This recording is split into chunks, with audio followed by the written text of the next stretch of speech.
খবরটি নিবেদন করছে জীবন সুরক্ষা হাসপাতাল, গোবিন্দপুর সিগন্যাল মোড়, শান্তিপুর, নদিয়া। আপনার এলাকার একমাত্র আধুনিক চিকিৎসা ও কেমিস্ট সুবিধা এখন এক ছাদের নিচে।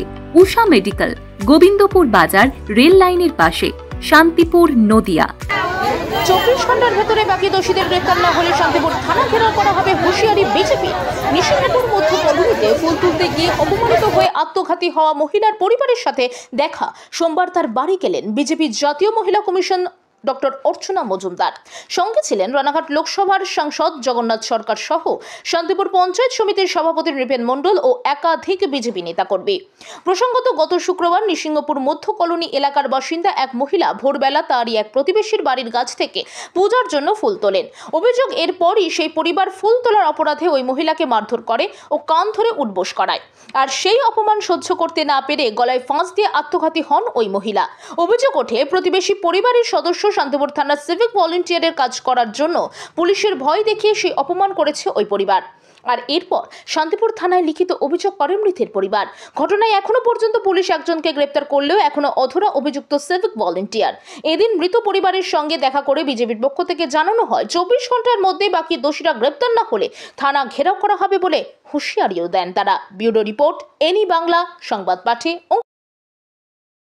আজকে প্রশাসনিক গাফিলতির জন্যই সর্বত্র মানুষের মধ্যে অপরাধ প্রবণতা বাড়ছে।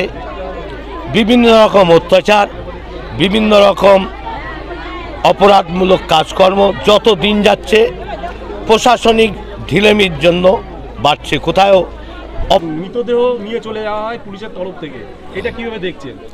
একই ব্যাপার, এখানে ক্রাইমকে বাঁচানোর জন্য, ক্রিমিনালকে বাঁচানোর জন্য এগুলো পুলিশের চটজলদি প্রয়াস। পেছনে টাকার খেলা থাকতে পারে, অর্থাৎ দুর্নীতি যখন বাসা বাঁধে টাকার বিনিময়ে অনেক কিছু হয়। এখানেও সেই যে যাকে মারা গেছে তাকে সঠিক পোস্টমর্টম বা ছবি মানুষ যাতে না করতে পারে তড়িঘড়ি করে পুলিশ তাকে নিয়ে চলে গেছে। এবং মূল অপরাধী যাদের নামে এফআইআর তারা ঘুরে বেড়াচ্ছে, আর তার অন্য কাউকে ধরে এটাকে হালকা করার ব্যবস্থা হচ্ছে। এখানেই মানুষের ক্ষোভ বাড়ছে।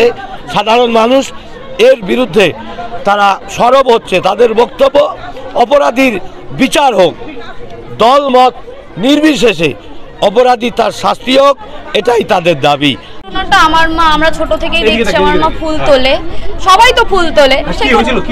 আমার মা গেছিল সকালবেলা উঠে ফুল তুলতে, তা আমার মা ওদের বাড়ি কোনোদিনই ফুল দেয় কি জানি, সেদিনকার রাস্তার পাশে হয়তো ফুল দেখেছে, দুটো ফুল তুলেছে। সেই ফুল তোলা নিয়ে ওই অসীম করাতির বউ, ওদের ফ্যামিলি আমার মাকে তাড়া করেছে।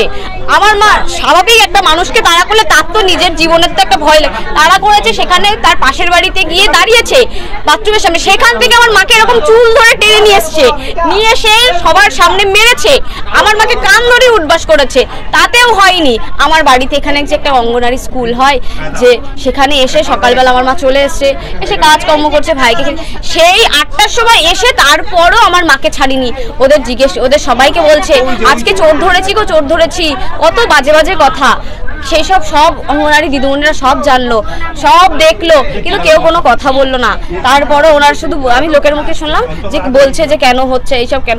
সেইখান থেকেও এখানে এসে আমার মাকে নোংরা নোংরা কথা বলেছে, বলছে পরে যদি তোকে দেখি তোর হাত কেটে দেবো, তোর এমন অবস্থা করব তুই সমাজে মুখ দেখাতে পারবি না। সারাদিন এই নিয়ে টর্চারিং। তারপরও রাত 11:30-12টার দিকে আমার বাবা থাকে না, আমার বাবা থাকে কাজের সূত্রে কলকাতায় ছিল। আমার 2 বোন, আমরা শ্বশুর বাড়ি, আমার মা আর আমার ভাই বাড়িতে ছিল। সেইখানে এসে আমার মাকে, আমার ভাইকে কত কথা বলছে।